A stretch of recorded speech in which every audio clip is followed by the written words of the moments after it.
Erik, just give me a moment to introduce you, my friend, a community management and marketing pro who's worked on a wide variety of community-powered businesses. We know Reddit, we know Depop, we know Nike, WeWork, Teal, Commsor, okay? Little known fact, he's an amateur history nerd, particularly obsessed with the early 1900s, church cookbooks, and other communal projects. And with that, Erik, take it away. Thank you, Victoria. Really excited to chat with you all. Honored to kick this few-day community party off. And yeah, so want to share a few things, and it was actually an experience I had and some things I learned. So hopefully you all can learn from some mistakes that I made or things that I didn't realize at the time when they were happening. So before we get into that, I just want, if everyone can think of someone that you've gotten to know in the past, I don't know, year or two, in a professional setting, right? Could be someone, could be a colleague, coworker that you don't know that well. They're not quite a friend, but they're more than just an acquaintance. Could be maybe someone from an online community, like led by community that you're in, that you know, not real close, but you've interacted with them a few times. Could be someone you've interacted with only online, only in person, or some combination. And if you can just think back to the first time you encountered them, think about where that was, when that was, what the circumstances were. Did you actually interact, or did you just happen to be in the same place and time? Think about maybe what you noticed about them, maybe what they noticed about you. What assumptions did they have upon seeing you or meeting you for the first time, and vice versa. Maybe think about, as you got to know them a little bit more, maybe when you started to remember their name, or when you first found some common ground. If you got to know them a little bit better, maybe think about, did you ever, do you remember the time you got annoyed at them, right? Especially maybe it was a coworker you didn't know too well yet. Did they maybe get annoyed at you? Or think about maybe the first time that you all were able to laugh together about something. And maybe think about, were there regular events, regular things that you, events that they were there as well. And just think about that entire sort of span and the time that happened between those interactions and the total time it took to get to know them, fairly well. And just hold on to that. We'll come back to that at the end, but I think it's helpful to have a real example in mind as we talk about some of this stuff. So now I want to jump to 2015, 8 years ago. Seems like a long time. Doesn't feel like it. But 2015, I was working at WeWork. Apparently, they were in the news yesterday. They filed for bankruptcy. So yeah, if anyone wants to buy some stock options worth negative monies, I may have some. But at the time I was working at WeWork, I was part of the member experience team. We had a great team, really smart people, some community professionals, some great content marketers, some actual journalists that were working on the content marketing, really great people. And the mission of our team, the objective of this member experience team, was to increase meaningful connections between members.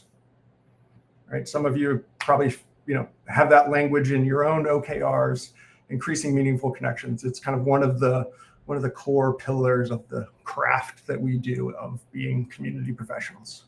Right? A lot of different benefits if you can increase those relationships, those meaningful connections.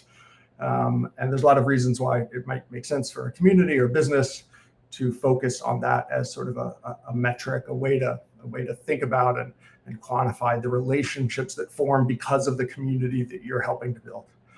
Specifically for WeWork, it was our hypothesis, and we've seen some evidence that this was true, was that if people got to connect with more colleagues, peers, vendors, potential employees or employers through WeWork, that it would be a better overall experience. There would be, it'd be a stickier service. It'd be differentiated from other sort of workspaces, and that their actual business and work may improve, especially with some of the smaller companies, because the nice thing about WeWork was that if you were, say, the only designer at a company of 5 or 6 people, that if you want to talk shop about design stuff, there's probably a designer in the building, or if not the building, then definitely in the city. So we tried all sorts of programs to increase this number of meaningful connections. We had events. We invited sort of the same cohort of people to events. We had the people actually working in the buildings. We had a tool where they could actually record and document and track who they introduced to each other. So if they introduced a new member to someone who was in the building, they could actually track that. And then we had some mechanisms to follow up on that, a month later, to see did they meet up, or did they interact more? And we also had this thing that we call the member network, that if you've been a WeWork member, you're familiar with it. It's sort of an internal social network, message board thing. You can use it to book conference rooms and add money to your, printer account. But you can also post things like, hey, we're looking for new email software. Does someone have a recommendation? Or, I left my motorcycle helmet in a conference room. Has anyone found it? So we also had this sort of member network where we could do different programs and interventions to try to increase the number of meaningful connections. So we had tried a lot of things there that worked to varying degrees, and learned a lot, especially around how to make the most impactful introduction when you're introducing 2 people. And then, at least I thought, unrelated at the time, my team also got assigned this really big project that internally was this project that no one wanted. This is a big pain in the ass. And that was the TV screens in all of the elevator bays. So if you have been in a WeWork, you've likely seen this. It is when you're waiting for an elevator in WeWorks around the world, there's screens that WeWork controls, TV screens, and they'll display upcoming events, notifications, like it's going to be closed for holidays on certain days, pitches from sponsors and partners, things like that. WeWork branding stuff. And these TV screens, even at that time back in 2015, there are thousands of them all around the world. And managing them was a huge pain. The software was clunky. You're supporting different languages. You're supporting mostly the same hardware TVs, but there were differences in different markets. We had all sorts of graphic design requests where, someone in one of the buildings wanted to recognize a member that was coming back from, they were out for medical leave and they want to welcome them back, or a new company is joining the building, or, just something special. They have a big event, a big speaker that they wanted to highlight. And so managing all that graphic design stuff and requests and making sure it worked on the different TVs was a real pain. And it was sort of this thankless project that I was naive enough to accept. So we thought about, okay, well, how can we make this experience of waiting for the elevators a little bit better? So we decided, okay, let's take this member network that we have, and let's see if we can figure out a way to put the profiles, the member profiles, up on the TV screens. We did this because we thought it would solve a few problems. One, we thought it would be a nice way to incentivize people to fill out their profiles. As I imagine some of you can relate, people didn't really fill out their profiles as much as we wanted them to. They would, they would sign up to this network so that they could add guests to the front desk for security, or book a conference room, but they wouldn't, add their photo or their job title or information about them, because they didn't really see the purpose. This limited the way, limited our ability as community managers to add them, to tag them in the right posts, or to introduce them to people, or all kinds of stuff. So we thought, hey, if you fill out your profile, you can be able to TV screen. Us humans, we're vain. We want to see ourselves. We thought it'd be nice incentive, and might encourage some people to complete their profiles. We also thought it might reduce the elevator annoyance, right? Especially in some of the older buildings around the world, you would sometimes wait for the elevator for a long time, and it was annoying, especially if you were on a higher floor. And you might do that several times per day. And there's actually some great studies that get cited a lot that were done in Chicago, where they put mirrors in an elevator bay where people were waiting, and just having mirrors around the elevator actually reduced the perceived elevator wait time. So people waited the same amount of time, but when there were mirrors there, because we're humans and we like to look at ourselves and look at each other, people felt like they were waiting for a shorter amount of time than they really were. So we thought maybe that'll help reduce the annoyance at the elevators too. So we figured out, begged some engineers to help us figure out the endpoints of the different feeds in the different buildings, and figured out how to hook up to the TV screens, and promoted it internally that, hey, fill out your profile and you'll be on the TV screens. It took some work, but it's probably, I don't know, maybe a week-long project. Pretty small project. We thought, great, cool, cross that off. Let's get back to doing community stuff, connecting people. And I believe those member profiles are still displayed in the elevators in WeWork, at least recently. I don't know with the bankruptcy stuff if that's changed or not. So a couple weeks go by, and it wasn't right away, but we started to get a trickle of anecdotes from members, from the community people in the buildings. We started to hear a lot about these profiles on the TV screens. And the stories then just started to kind of flood in. And it was people saying, I met so-and-so in my building, and I met them because I had seen them, I'd even talked to them at the coffee bar or whatever, but I didn't realize they were an architect until I saw them up on the TV screen. Or I had talked to so-and-so and met them at a book club in the building, but I forgot their name and I wasn't sure. I thought maybe it was Mark, but I wasn't positive. And then I saw them on the TV screen, and I found out what their name was.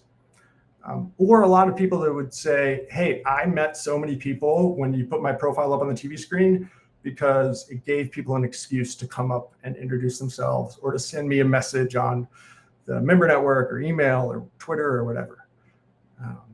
And we quickly realized that this project that we thought was some throwaway kind of thing, that we were just trying to do our best to make it a little bit better, created more meaningful connections than basically all of the other things we've been working on for the past 6 months combined. And so I think about this project a lot. It's something that I didn't realize would be as impactful as it was. And, again, it took maybe a week, and it had such a huge impact over time. And I was thinking about why this was so successful. And I thought a lot about actually a 10th grade chemistry class. Had this awesome teacher, Mr. Rucker. He didn't do a lot of lecturing, and I didn't learn a lot of like formula chemistry stuff, but I remember he would do these big sort of demonstrations around concepts. He one time took the entire class, 25 teenagers, out to the road in front of the high school, and he didn't tell us why. And then he drove by really fast in his convertible, yelling to teach us about the Doppler effect, which is where sound waves get compressed as you get closer or further away or something. I don't really know what that has to do with chemistry, but I learned about the Doppler effect because of that. And when he was teaching us about catalysts in chemical reactions, the metaphor he used, and he did this little demonstration with people in the classroom, was of a park. And at a park, you have people, humans, wandering around, going about their day in this area. And eventually people may talk to each other. But then he demonstrated, what if you had a park bench? It's going to increase the likelihood. It's going to speed up these human reactions that we have. And it's going to increase the likelihood that people will talk to each other in the park. And a park bench is a catalyst, right? It's something that increases the likelihood that people will talk to each other, that they'll meet. And so I think of things like this member network and a lot of the work we do in community building. What we're doing is creating catalysts. Humans are amazing. We're social creatures. We find patterns even when they're not there. We're hungry for connection. People will get to know each other. They'll make connections, even if they're left on their own eventually. But what we do is we provide these catalysts that can speed up that reaction, that can increase the chances. And there are a lot of different ways to catalyze that type of human connection reaction. There's ones that reduce friction. There's ones that increase trust. There's ones that give people an excuse to reach out, an excuse to reconnect and nudge, all different ways. But I think it's helpful for me to think about them as catalysts. The other reason why I think this project was so successful is social penetration theory. Now, social penetration theory is something that at least I was taught in Psychology 101 in college. It is still taught, I think, today. It's also referred to as the onion theory, and basically it says that we're all onions. We have different layers. We have a layer we show the world. We're a layer that we show strangers.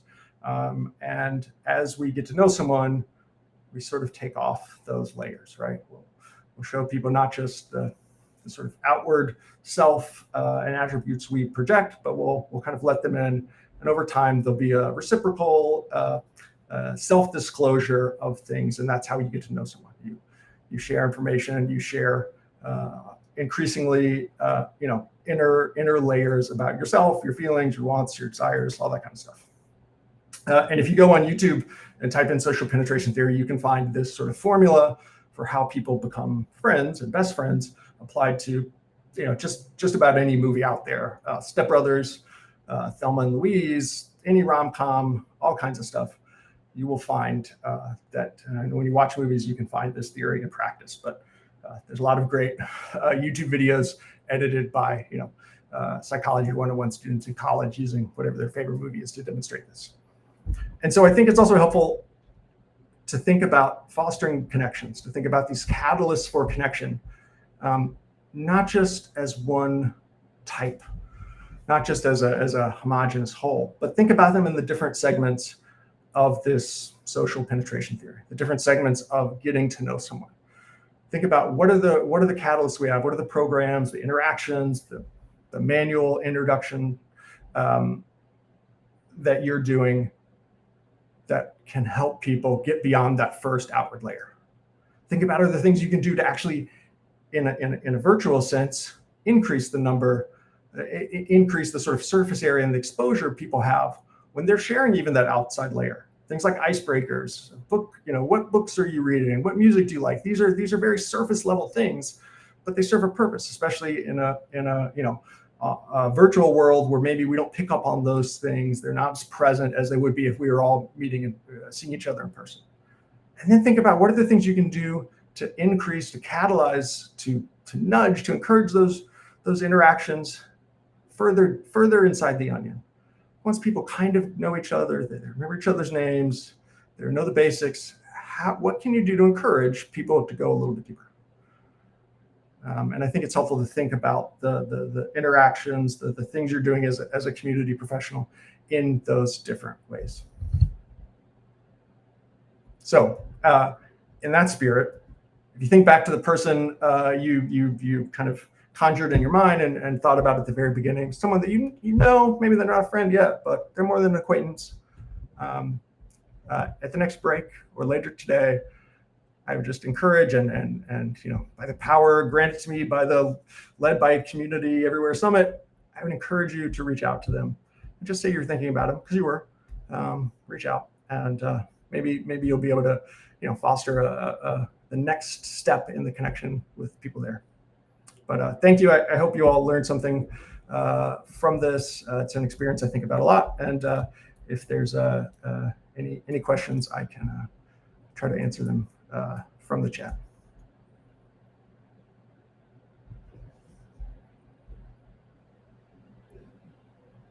Erik, can you hear me? Fabulous.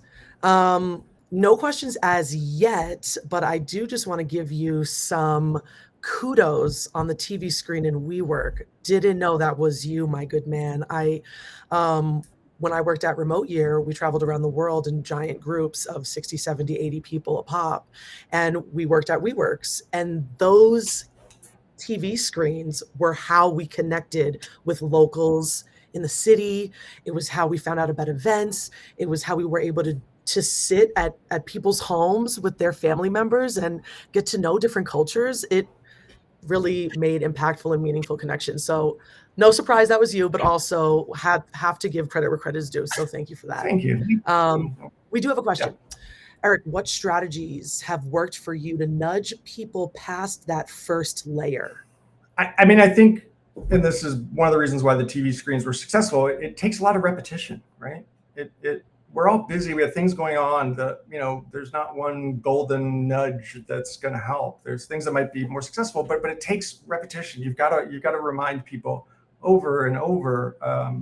And it maybe the first time they get a nudge, they think about it. They're like, oh yeah, I probably should reach back out to someone, but it's the second or third time where they're actually going to do it. So I think even just reminding them, hey, you all attended an event, together last month, were you able to connect, right? Or if you make I keep track of when I introduce people, and I'll follow up, right? I'll follow up after a couple months, not to like check to, I don't know, not to like close the loop or check to see if they actually followed up with each other, but just to encourage them, hey, maybe it's time to connect again. So I think just little reminders, like time is a flat circle. It's so fluid and messy these days. Just reminding people, hey, you met this person, you had lunch together, whatever.